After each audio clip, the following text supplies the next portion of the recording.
पुढील कार्यक्रम प्रसारित करणारे आहेत जॉयसमेर मिनिस्ट्रीचे मित्र आणि भागीदार.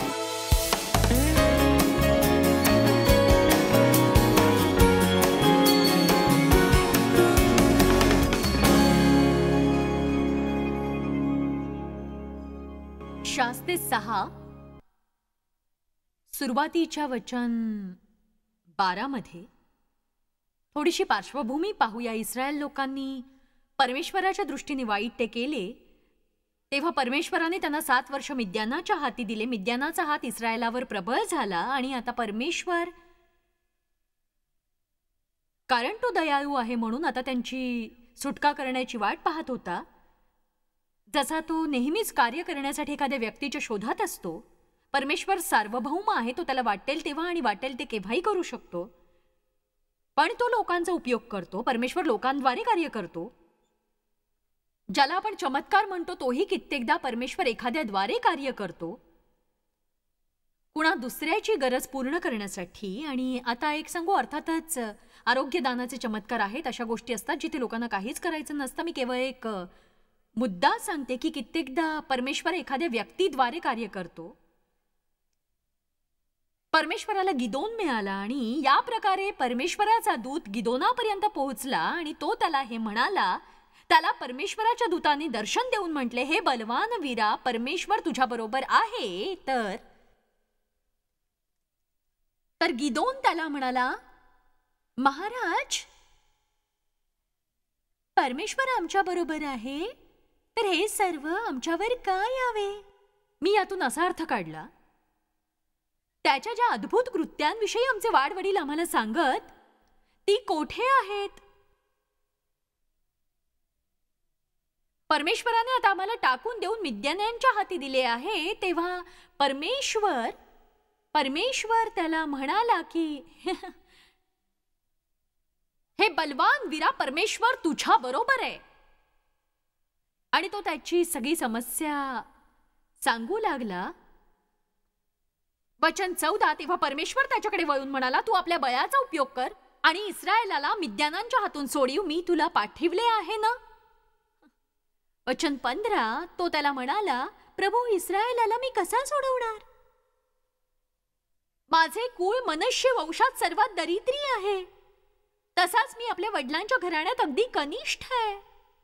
मी हे नाही करू शकणार प्रभू, माझ्या खूप समस्या आहेत. म्हणजे प्रभू, तुझे माझ्या वयाकडे लक्ष गेले नाही का? आणि माझी शिकण्याची अक्षमता, मला मदत करेल असं कोणी नाही प्रभू.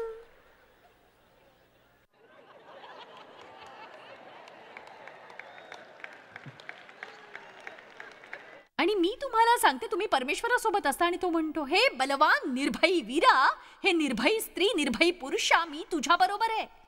मी तुमच्या बरोबर आहे. तुमच्या या जीवनाद्वारे काहीतरी महान कार्य करा. नुसतं रोज उठून असं नका म्हणू, एखाद्या दिवशी जेव्हा येशू पुन्हा येईल मी स्वर्गात जाऊन महिमेमध्ये राहीन. मी तुम्हाला सांगू शकते, मला माहित नाही तुम्हाला ठाऊक आहे की नाही ते, पण तुमच्यातील प्रत्येकाकडे बहाण्यांची थैली.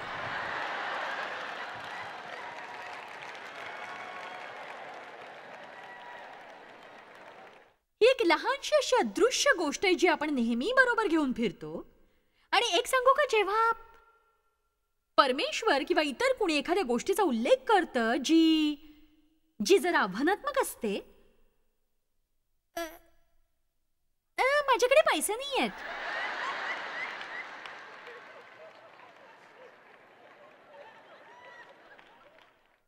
मी नाही करू शकत प्रभू, माझ्याकडे पैसे नाही आहेत.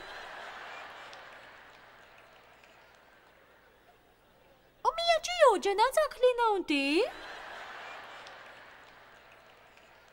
हे नाही होणार, मी याची योजनाच आखली नव्हती. चला बघूया, परमेश्वर तरीही माझ्याकडून काहीतरी इच्छितोय. मला नाही वाटत असं.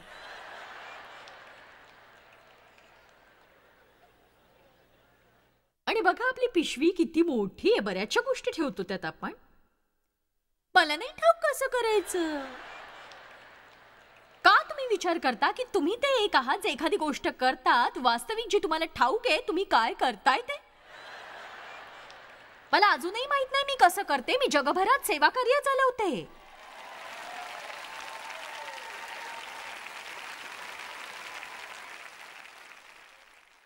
म्हणजे मी तुम्हाला सांगतेय माझ्या पायाच्या मागच्या मसल्स विषयी आणि माझा व्यायाम, आणि कधी कधी मी विचार करते प्रभू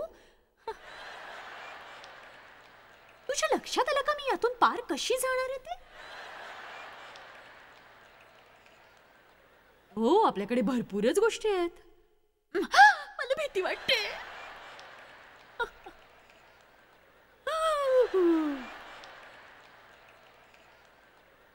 ठीक आहे, तर मग घाबरत करायला शिका.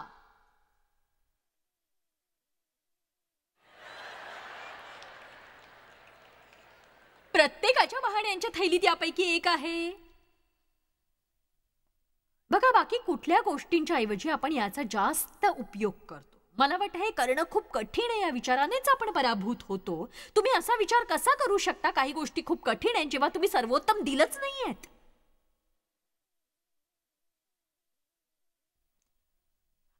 माझ्या सध्या बऱ्याच वैयक्तिक समस्या आहेत. बस मी आता नाही करू शकत. मी केवळ माझ्या स्वतःच्या आयुष्यात इतक्या गोष्टी चालल्यात. मी आता यासाठी तयार नाहीये. पुढच्या वर्षी मी हे नक्की करेन प्रभू. इतर कोणी हे केलंय का मला तरी नाही माहित अजून. तुम्ही सगळे ही लक्षणं ओळखता हो की नाही? मला मदत करायला कोणी नाहीये. माझ्या बाजूने कोणी नाहीये. यापूर्वी मी हे कधी केलं नाहीये. बहाण्यांची थैली. मी तुम्हा सगळ्यांना सांगू इच्छिते की ती फेकून द्या. बहाणे सांगणं बंद करा आणि परमेश्वर जे तुम्हाला करायला सांगतोय ते करायला लागा.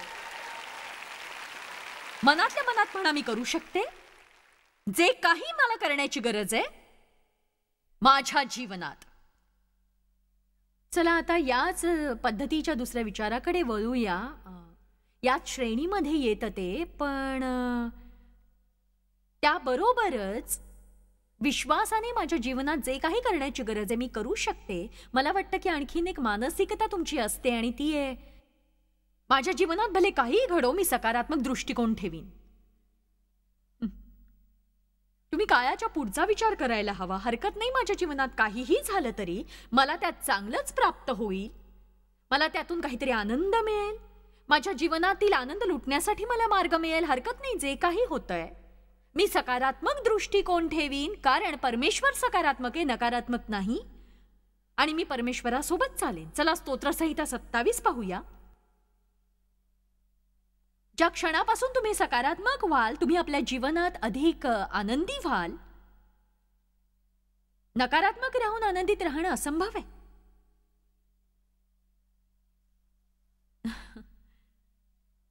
चला जरा सर्वेक्षण करूया. किती जण थोडेसे अधिक नकारात्मक आहेत? किती जण स्वाभाविकरित्या सकारात्मक आणि उत्साही आहेत? चला कृपया तुम्ही माझ्यासाठी प्रार्थना कराल का? कारण मी सांगते मी यावर कार्य केलंय आणि आता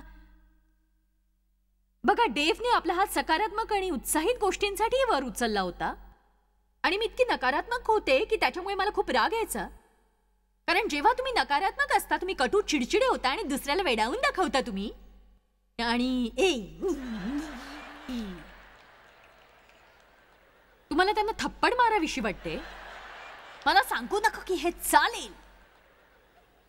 मी कधी काही दयनीय होते, आता आनंदी आहे मी. ठीक आहे, मी खूप खुश आहे की परमेश्वराने माझ्यात कार्य केलं आणि मी बदलले. स्तोत्रसंहिता 27:13. माझे काय झाले असते जर माझा विश्वास नसता की या जिवंतांच्या भूमीवर परमेश्वर खात्रीने माझे कल्याण करील. आपलं काय होईल जर आपण विश्वास नाही ठेवला की आपलं काहीतरी चांगलं होईल? आज जर ज्या गोष्टीच्या मागे आहात ती तुम्हाला मिळत नाहीये, पण तुम्ही विश्वास ठेवता तुम्हाला ती मिळेल, तर तो तुमचा आज उत्तम बनवेल. परमेश्वराची प्रतीक्षा कर, खंबीर हो, खंबीर हो, हिम्मत धर. परमेश्वराचीच प्रतीक्षा कर, परमेश्वराची प्रतीक्षा कर, खंबीर हो, हिम्मत धर. एक सांगू का, तुम्ही कसली प्रतीक्षा करताय मला माहित नाही. बस अशीच प्रतीक्षा करतोय, बघतोय काय करतोय ते बघूया जरा म्हटलं. ढेपाळलेल्या स्थितीत. नीतिसूत्र 15वा अध्याय बघा. तुमचा स्वतःचा विचार बाळगा. उद्देशाबाबत काहीतरी विचार करा. बसा आणि उद्देशांवर. काही हरकत नाही तुम्हाला कसं वाटतंय, काही हरकत नाही किती वाईट तुमची परिस्थिती आहे. बसा आणि विचार करा, माझ्या बाबतीत काहीतरी चांगलं होणार आहे, माझ्या बाबतीत काहीतरी चांगलं होणारच आहे. परमेश्वर माझ्या पक्षाचा आहे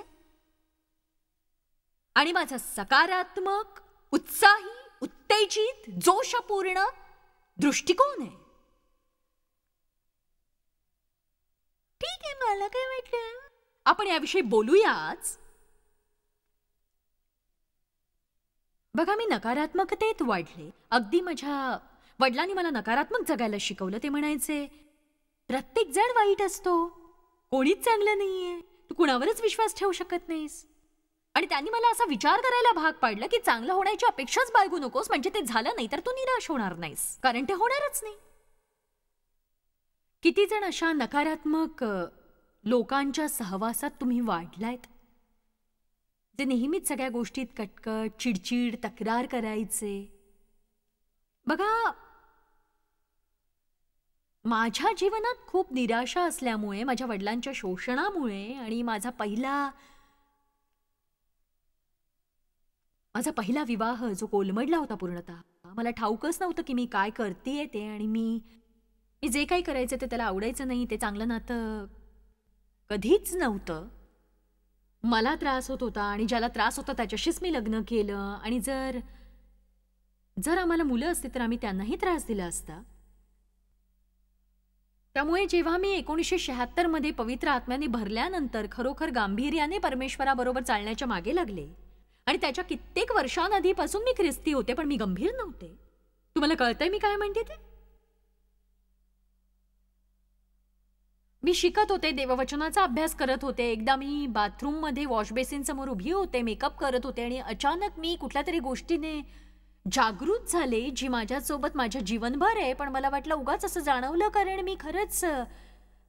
मी ते ओळखलंही नव्हतं. आणि मलाही अस्पष्ट, नकारात्मक, घाबरवणारी भावना माझ्या आसपास अशी जाणवली. त्या प्रकारे जसं म्हणजे काहीतरी वाईट घडणार आहे आता. आणि मला ठाऊक नव्हतं की याविषयी बायबलमध्ये काय म्हटलंय.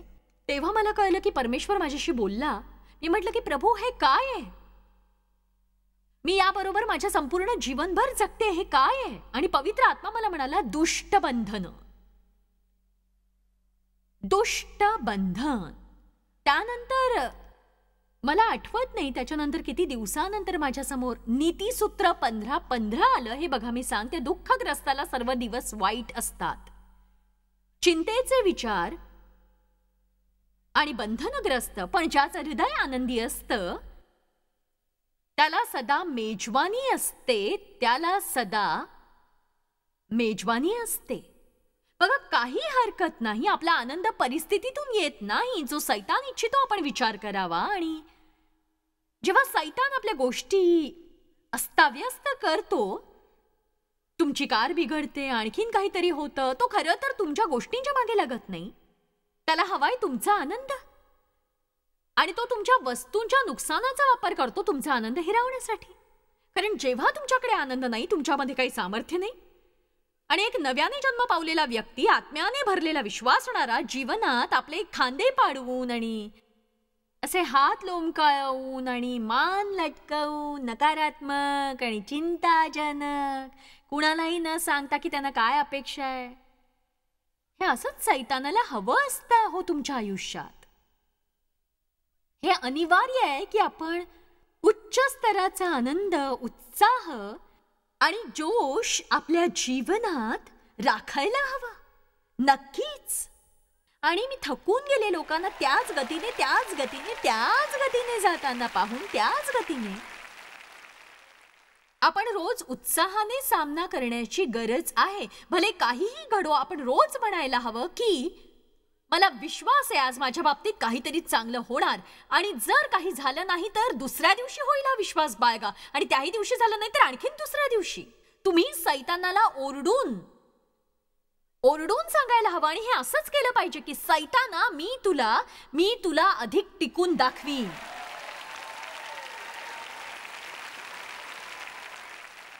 मी तुला अधिक टिकून दाखवीन. माझ्या जीवनात साक्ष आहे आणि तुमच्याही जीवनात आहे. माझी साक्ष ही नाही की कशी शोषणावर मात केली आणि कशी काही नसताना सुरुवात केली आणि आता जगभरात माझं सेवा कार्य आहे. तर माझी खरी साक्ष ही आहे की मी अजूनही इथे आहे.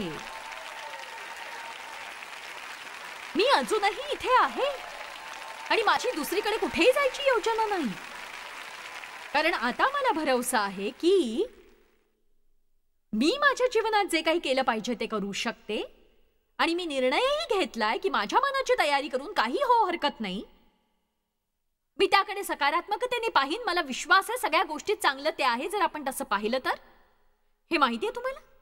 मला विश्वास आहे सगळ्या गोष्टीत चांगलं आहे जर आपण त्याकडे तसं पाहिलं तर. पुढे कोणता अनर्थ होणारे अशा भावनांसहित दुष्टबंधनांमध्ये फिरत राहू नका. कधी असं झालंय का सांगा मला तुमच्या जीवनात की पुष्कळशी अशी उथलपुथल चाललीये, इतकी की फोन वाजला तरी तुम्ही घाबरताय? चला आता, फोन उचलायची इच्छा नाही. आणि कधी कधी मला आत्ता या बाबतीत झगडावं लागतं. जसं आमची 2 मुलं आमच्या सेवा कार्यात खूप योगदान देतात. ते मुख्यतः रोजच्या गोष्टी पाहतात. कधी कधी त्यापैकी जर कोणी म्हणालं की मला तुझ्याशी आणि डॅडींशी काहीतरी बोलायचंय, एक सांगू, मी उद्देशांवर लक्ष देते. जेव्हा माझ्यामध्ये त्या भावना येतात, माझ्या डोक्यात येतं नाही, मला विश्वास आहे ते खरोखर काहीतरी चांगलं सांगतील. मला विश्वास आहे ते मला काहीतरी अद्भुत असं सांगतील.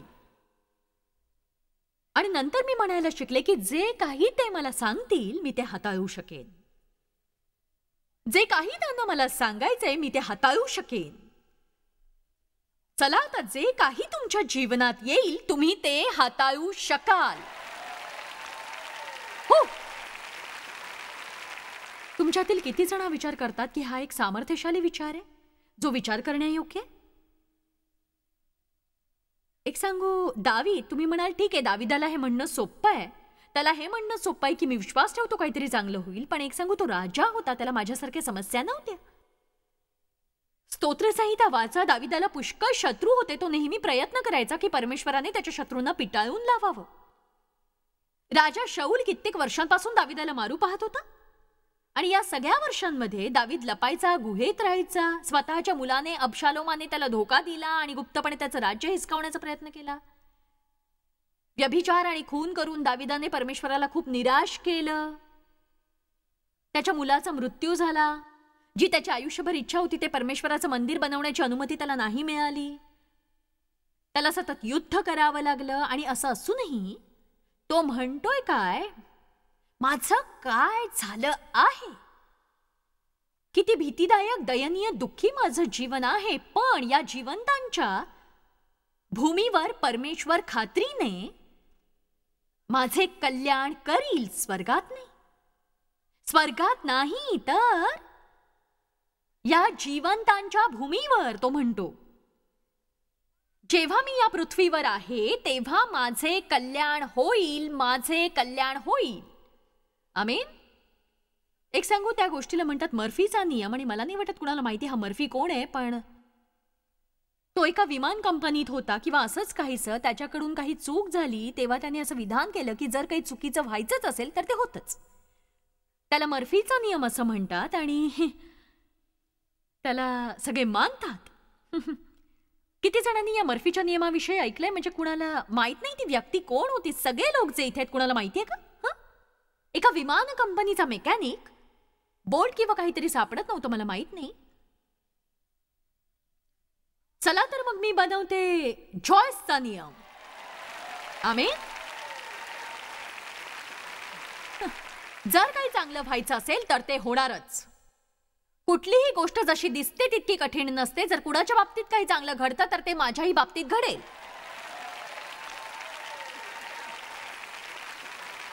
तेव्हा पुढच्या वेळी कोणी मर्फीच्या नियमाच्या बाबतीत काही म्हणेल तर म्हणा, मर्फी कोण आहे? मी तुम्हाला जॉयसचा नियम सांगतेय. अर्थातच आपल्याला ठाऊक आहे हा नियम आहे. मी केवळ थोडीशी गंमत केली, पण सकारात्मक दृष्टिकोन ठेवा. खरोखर बायबलमधले सगळे लोक ज्यांची आपण प्रशंसा करतो तर त्यांची परिस्थिती भयानक होती आणि दृष्टिकोन सकारात्मक होता. योसेफ, दावीद, एस्तेर, रूथ, पौल, मोशे, अब्राहम, आणि आपण त्यांचं कौतुक करतो. आपण त्यांना आपले हिरो मानतो.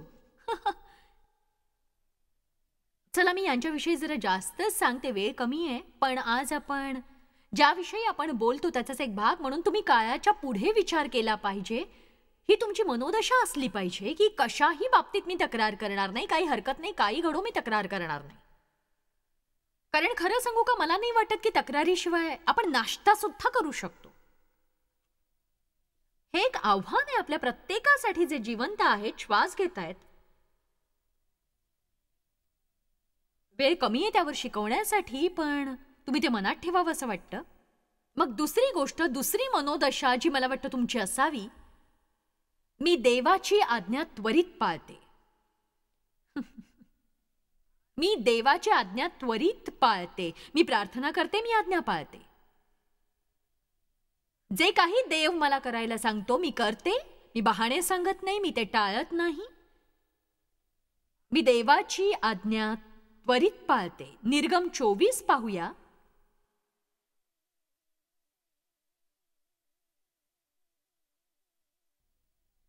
वचन 7.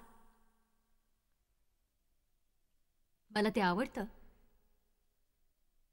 मग त्याने कराराचे पुस्तक घेऊन लोकांना वाचून दाखवले. ते ऐकून ते म्हणाले, जे काही परमेश्वराने सांगितले आहे ते सर्व आम्ही करू आणि त्याच्या आज्ञेत राहू. तेव्हा त्यांनी देवाचं वचन केवळ वचन ऐकायचं म्हणून ऐकलं नाही. जेव्हा ते वचन ऐकण्यासाठी आले त्यांना आधीच माहीत होतं, ठरवलं होतं की मला जे काही करायचंय ते मला शिकायला हवं आणि काहीही हो मी ते करीनच. बघा काय होईल जर लोकांचा तो दृष्टिकोन असेल. प्रत्येक वेळी जेव्हा तुम्ही कुठेही असाल जिथे देववचनाचा संदेश दिला जातोय, प्रत्येक वेळी जेव्हा तुम्ही माझा टीव्ही कार्यक्रम लावाल, प्रत्येक वेळी जेव्हा तुम्ही चर्चला जाल, जेव्हा तुम्ही अशा प्रकारच्या सभांना जाल, जेव्हा तुम्ही सीडी ऐकाल, डीव्हीडी पाहाल, रेडिओवर ऐकाल, आधीच जर तुमची अशी मनोभूमिका असेल की आता मी जे काही शिकले तसंच मी करीन. एक सांगू, तुम्ही ते सगळं करू शकता ख्रिस्ताद्वारे, ज्यासाठी देवाने तुम्हाला पाचारण केले आहे. पण हे करण्यासाठी तुमच्यामध्ये करू शकतो ही विचारधारा असायला हवी. आपण जसा विचार करतो तसेच आपण बनतो. माणूस जसा विचार करतो तसाच तो होतो. जॉयस मेयर मिनिस्ट्रीज करता तुम्ही खूप मौल्यवान आहात. आम्हाला तुमचं कौतुक आहे आणि जगभरामध्ये हे सेवा कार्य शक्य करण्याकरता आम्ही आमच्या मित्रांचे आणि पार्टनर्सचे आभारी आहोत. आम्ही एकत्रितपणे भुकेल्यांना खाऊ घालतो, गरिबांना वस्त्र देतो आणि राष्ट्रांना सुवार्ता सांगतो. तुमच्या प्रार्थनेच्या विनंती करता आमच्याविषयी आणखी माहिती मिळवा. जॉयसच्या कॉन्फरन्सच्या तारखा पहा आणि ख्रिस्ताची प्रीती जगभरामध्ये पसरवण्याकरता आमचे सहभागी व्हा. याचा सर्व खर्च जॉयस मेयर मिनिस्ट्रीचे मित्र आणि भागीदार करत आहेत.